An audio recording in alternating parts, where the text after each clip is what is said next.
ওরে আল্লাহ, শালা শ্বশুর বাড়িতে এসে সময় পেলাম না, আবার ব্যাগ চেপে গেল।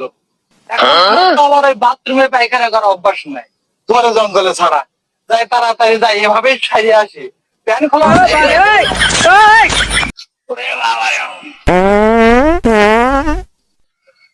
ওহ, ওরে শান্তি গো, পায়খানা ফেরা খুবই একটা শান্তির গান। শালা কি একটা অবস্থা হয়ে গেছিল, যাই দেখি। আরে এত সুন্দর একটা জায়গা দেখছি এই বাগানের ভিতরে। শালা আমি তো ভিডিও বানাই, টিকটক করি, একটা ভিডিও তো এই মুহূর্তে বানাইনি যায়, কোনো লোকজন নাই, নিরিবিলি। এই চান্সে বানায় তা ক্যামেরাটা ধরাবো কাক দিয়ে।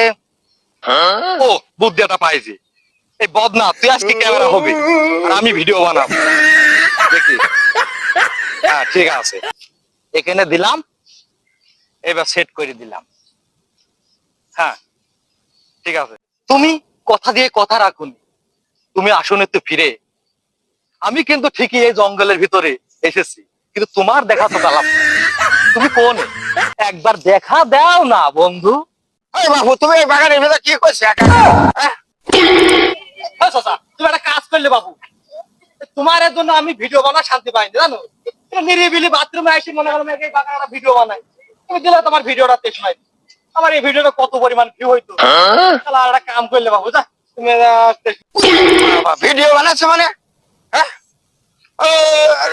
ক্যামেরা দেখছি, খালি চিন্তা করো এই বন জঙ্গলেও ভিডিও হয় নাকি? হ্যাঁ এর মধ্যে আবার ভিডিও করছে, দেখো তো তিনি এর ভিতর বলে ভিডিও করছে, সে বলতে পারেন কি করে কি হয় বোঝা যায় না, বুঝলি? কিছু দেখ আপনি করি কি করি বেড়ে।